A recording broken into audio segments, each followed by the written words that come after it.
जी hello दोस्तों, मैं हूं कमर सीमा। उम्मीद है आप लोग ठीक होंगे। दोस्तों, इस वक्त बहुत बड़ी एक जो डेवलपमेंट है इंटरनेशनल ऑर्डर में, वो तो ये है कि नॉर्थ कोरिया पे तो हमला कोई नहीं करता, लेकिन ईरान पे हमला करता है। क्यों? बिकॉज ईरान के पास न्यूक्लियर वेपन्स नहीं है। और ये चीज़ जो है वो जाहिर बात है, दैट मैटर्स अ लॉट। ये चीज़ मैटर करती है। ठीक है जी। कि how this situation will emerge, कैसे सिचुएशन इमर्ज करती है। Now every nation around the world वो ये सोचेगी कि भाई हमारा क्या कसूर है।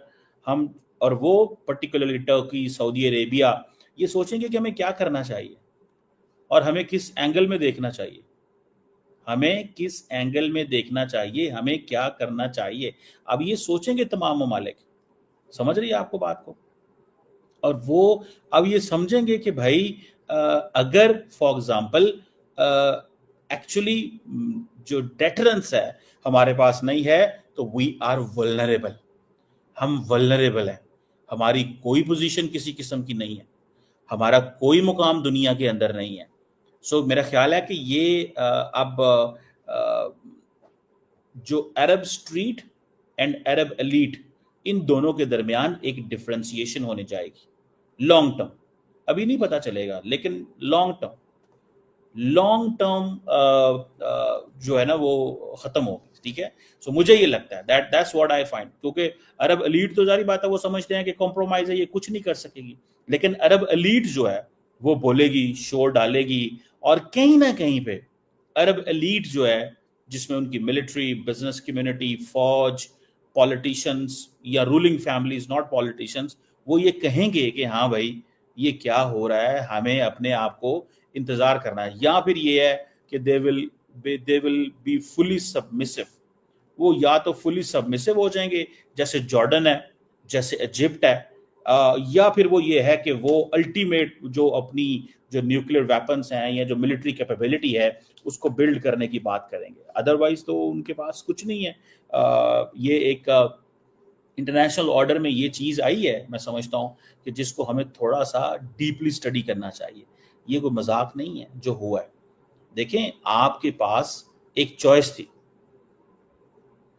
आपके पास एक चॉइस थी, और वो चॉइस क्या थी कि आप हर कीमत पे डायलॉग के टेबल पे रहते, लेकिन आप डायलॉग के टेबल पे नहीं है।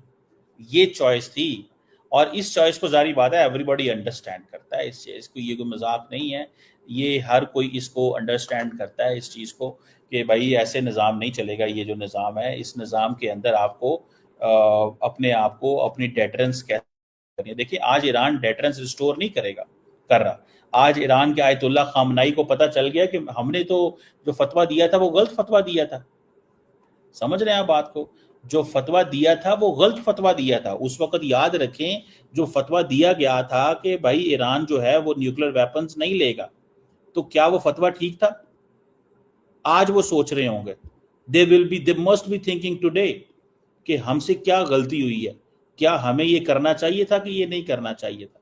मुझे ऐसा लगता है कि ये एक नई दौड़ शुरू होगी middle east and Muslim world के अंदर। मुस्लिम नेशंस पर्टिकुलरली, फौज उनके पास पहले कोई नहीं है, हेल्पलेस, डिफेंसिव, साइलेंट, खामोशी। और या फिर ये है कि देखें, ईरान की मुस्लिम वर्ल्ड के अंदर इज्जत की जाती है इस बात के ऊपर कि भाई उसने वो हमला कर सकता है, उसने वो एक रेजिस्टेंस करता है। गो कि इसकी कॉस्ट है जो ईरानियन 50 साल से पे कर रहे हैं, क्योंकि वो एक आइडियोलॉजिकल नेशन है। पाकिस्तान वाली पोजीशन नहीं है हमारा। हम तो बड़े मैनेज करके चलते हैं ना। हमारे अमेरिका से बहुत अच्छे ताल्लुकात हैं और हमें ईरान बनने की जरूरत नहीं है। We are not Iran.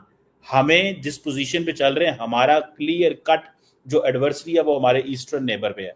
Iran क्या करता है, ईरान किस डायरेक्शन में जाता है, ईरान कौन सा वो जिसे कहते हैं ना अप्रोच को अडॉप्ट करता है, ये हमारा प्रॉब्लम ही नहीं है। ये ईरान का प्रॉब्लम है कि ईरान क्या करता है, ईरान किस डायरेक्शन में जाना चाहता है। We don't want to get into it. हम उस चीज में पढ़ने ही नहीं पड़ चाहते, क्योंकि हमारा वो लेना देना नहीं उस चीज से यार।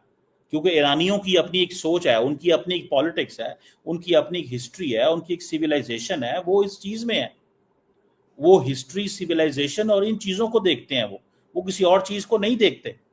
उन्होंने इस चीज पे फोकस करना होता है। ठीक है। सो मुझे ऐसे लगता है, व्हाट आई अंडरस्टैंड, कि at the end of the day the government of Arab Nations they will strive for, वो दौड़ लगाएंगे, और उसमें से मेजर जो दो मुल्क हैं that will be Turkey and Saudi Arabia. देखें, आपको मैं मजे की बात बताऊं, तुर्की नेटो का मेंबर है।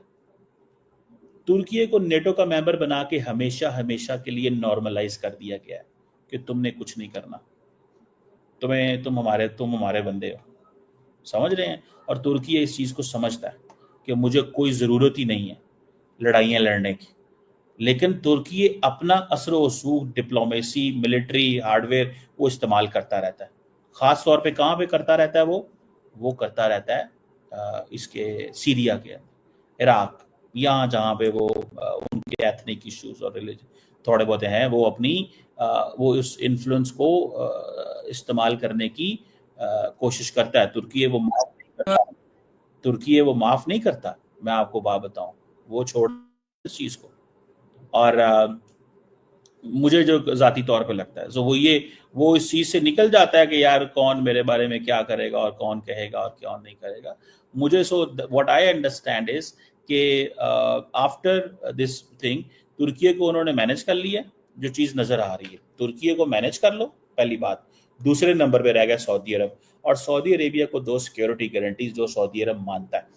सऊदी अरब को सिक्योरिटी गारंटीज दो, सऊदी अरब को एंगेज कर लो। अगर हमने सऊदी अरब को एंगेज ना किया देन डेफिनेटली इसके कॉन्सिक्वेंसेस होंगे, ये याद रखें, इसके कॉन्सिक्वेंसेस होंगे अगर सऊदी अरब को एंगेज नहीं किया जाता। अगर सऊदी अरब को वो नहीं करते उस चीज़ को, वो सऊदी अरब को नहीं वो लेके चलते, तो उसको डेफिनेटली वो एक चीज़ होगी। लेकिन मुझे समझ ये आती है कि ये दो मुल्क फैसला करेंगे, सऊदी अरब एंड तुर्की। तुर्की जो है वो एक लॉन्ग टर्म वो सोच लेके बैठा हुआ है, ठीक है जी। जिसे वो कहते हैं ना, एक लॉन्ग टर्म सोच लेके बैठा हुआ है कि यार नहीं, बस चुप करके बैठे रहो, हालात जैसे भी हैं चीज़ें जो है वो मैनेज हो जाएंगी, मतलब इस तरह का एक अप्रोच उसकी है। लेकिन नेटो की उसके ऊपर जो छतरी है ना, उस छतरी में वो कहता है कि तुम्हें परेशान होने की जरूरत नहीं है। लार्जली मुस्लिम वर्ल्ड तो डिवाइडेड है, और ये कॉन्सेप्ट भी गलत है बाय द वे कि मुस्लिम दुनिया को इकट्ठा हो जाना चाहिए, मिल के अमेरिका से लड़ो, यूरोप से लड़ो, ये कोई कॉन्सेप्ट नहीं है, ना ही इसके ऊपर काम करना चाहिए। और पाकिस्तान ने मेरा ख्याल है इस हवाले से बहुत ज़्यादा काम जो है वो ऑलरेडी किया हुआ है कि हम इन चीज़ों में ना पढ़ते हैं ना हम, और हमें इन चीज़ों की अंडरस्टैंडिंग भी मौजूद है। देखिए, पाकिस्तान को इस चीज़ की अंडरस्टैंडिंग है, और बड़ी क्लियर अंडरस्टैंडिंग है कि हमें हर कीमत के ऊपर एक अपनी आज़ाद फॉरेन पॉलिसी, आज़ाद डिफेंस रखना चाहिए। आज अगर पाकिस्तान के पास न्यूक्लियर वेपन ना होता तो यकीन करके माने आपकी जो पोजीशन है वो ये होती कि आप को मैं आप कौन सा से मुल्क की मिसाल दूं कि जिससे आपको पता चले कि आप क्या है, आप कांपते ग्रेट पावर्स के सामने, फिर आपके कोई एम्बिशंस ना होते। अभी आपको पता है इंडिया के साथ आपकी लड़ाई, आप डंके की चोट पे बाहर निकलते हैं, मिसाइलों पे टाकी मारते हैं, चल मेरे भाई, ये फतह 1, ये फतह 2, ये शाहीन, ये फलाना, ये गौरी, ये आपके अंदर at least at the end of the day वो एक चीज़ जो है वो मौजूद है, या वो चीज़ जो है वो नज़र आती है एक चीज़ आपको, ठीक है। अदरवाइज तो मुझे नहीं लगता कि कुछ ऐसा जो है वो होने जा रहा है लॉन्ग टर्म में, या कुछ ऐसी चीज़ है। हमारी पोजीशन बड़ी क्लियर है, हम कोई वो उसमें नहीं पड़ते ना, हम वो जैसे कहते हैं ना कि यार हमें वो क्या करेंगे हमारे साथ, या हमारे साथ क्या होगा, या हम बिल्कुल सेट होके बैठे हुए हैं फ्रैंकली। आज वो जिन लोगों ने पाकिस्तान के न्यूक्लियर वेपन्स की बात की हुई है ना, देखें मैं आपको एक अहम बात बताऊं, हम न्यूक्लियर वेपन्स और कैपेबिलिटी के रखने के बावजूद हमें अक्सर ऑफ बैलेंस हम हो सकते हैं अगर हम डोमेस्टिकली अच्छी चॉइसेस अडॉप्ट नहीं करते। अगर हमारे पास पॉपुलस लीडर आ जाए जो हमें गैर जरूरी कहे मैं इस मुल्क पे चढ़ाई कर दूंगा, मैं इधर चढ़ाई कर दूंगा, देखें ये एक आधा जो जिसे कहते हैं ना इंस्टीट्यूशंस की मेमोरी होती है, याद रखें एक चीज़, एक आधा जज्बाती सियासी लीडर आ जाए ना, ठीक है, तो उसका मतलब ये नहीं है कि जनाब हम सारा टाइम जो है ना उसी के पीछे पड़े हैं, ठीक है जी। मुझे जो जाती तौर पे ये लगता है, ठीक है। अ, अब हमारे यहाँ एक आधा लीडर ऐसा आया था जिसने कहा कि जी ओके, मैं जो करना चाहता हूँ वो कर रहा हूँ, और मैं अमेरिका के खिलाफ भी हूँ, मैं फलाने खिलाफ भी हूँ, मैं ये कर दूंगा, मैं वो कर दूंगा, मैं इसको नहीं छोड़ूंगा, मैं उसको नहीं छोड़ूंगा। मतलब एक चीज़ थी वो चली थी, ठीक है। लेकिन वो चीज़ भी सारी बैलेंस हो गई, फिर हालात ठीक हो गए, नॉर्मलाइज हो गए। हमें पाकिस्तान की जो बेस्ट स्ट्रैटेजी है, बचो। इंडिया कहता है मैं इंटर कॉन्टिनेंटल बैलिस्टिक मिसाइल बनाऊंगा, कोई बंदा पूछता नहीं है।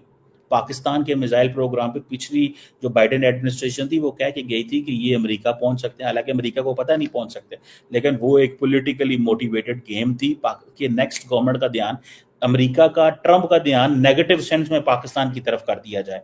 और पाकिस्तान ये भी समझता है कि जो खास तौर पे रिसेंटली इंडिया ने किया पाकिस्तान के साथ, वो भी ये तासुर था कि अमेरिका का ध्यान पाकिस्तान की तरफ पे कर दो। वो क्यों? कि हम तो अमेरिका के पार्टनर हैं, ये पाकिस्तान गंदा बच्चा है, ये हमें तंग करता है, हमारी जिंदगी इसने खराब की हुई है, आप प्लीज इसको जरा थोड़ा ठीक करें आके, और ये हमें इससे नाराज है, मसला है। ओ अमेरिका को पहले टैरिफ का प्रॉब्लम इंडिया से पड़ गया और हमारी बचत हो गई, इसको थोड़ा समझें।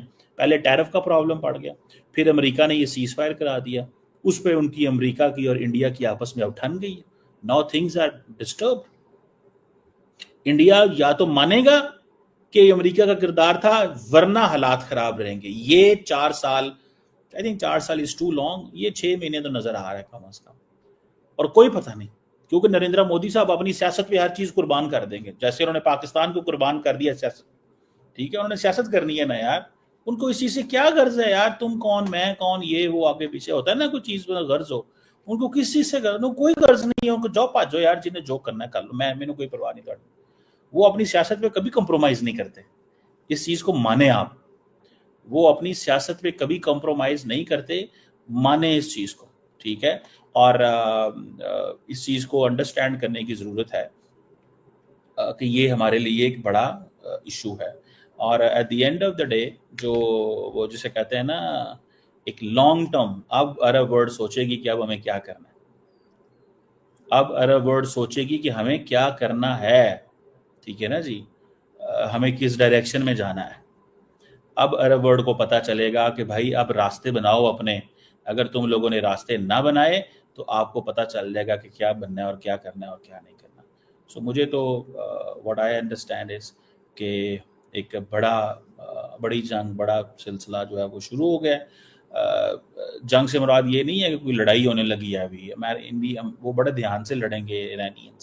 ईरानियंस कभी भी अमेरिका के लॉन्ग टर्म वो हमले नहीं करेंगे इतने लंबे चौड़े, वो करेंगे भी तो बस एक मैनेज किस्म के हमले होंगे, क्योंकि अमेरिका ने उनके जो एनरिचमेंट इंफ्रास्ट्रक्चर पे हमला किया, उनकी स्टॉक पाइल्स पे नहीं किया। ये जरा इसको थोड़ा डिफरेंशिएशन करें, enrichment apparatus infrastructure is different from the stock piles. So वो हमला उस तरह नहीं करे, आप सोच सकते हैं, ठीक है ना जी। लेकिन किस तरह करेंगे हमला, क्या होगा, वो डोंट नो, या किस तरह चीज़ें चलेंगी, हमें इस चीज़ का भी नहीं पता। सो अभी जैसे फॉर एग्जांपल हमारे दोस्त इंडिया में, थोड़ा सा पॉइंट ये मेरे जहन में आ रहा है कि वो दोस्त हमारे कह रहे थे इंडिया में, वो नहीं जी पाकिस्तान की जो सरजमीन है ना, वो उन्होंने इस्तेमाल की है। उन्होंने पता कौन सी सरजमीन इस्तेमाल की है?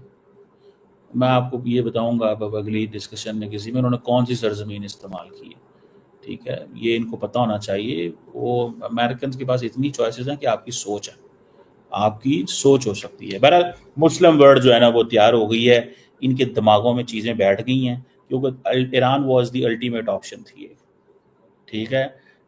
लेकिन मुस्लिम वर्ल्ड इस चीज़ पे भी अंदर से खुश है सारे कि ईरान को फैंटा लग रहा है। मैं सच्ची बात बताऊं, अंदर से खुश हैं, सबको फैंटा लग रहा है। एक बहुत बड़ी ताकत थी, इसको अमेरिका ने न्यूट्रलाइज कर दिया, इसराइल ने न्यूट्रलाइज कर दिया, अब हमें क्या टेंशन है, अब हम जो है ना वो आराम से इनसे गुड्डी गुड्डी होकर चलते रहेंगे। इस एंगल को भी अंडर एस्टिमेट नहीं करना चाहिए।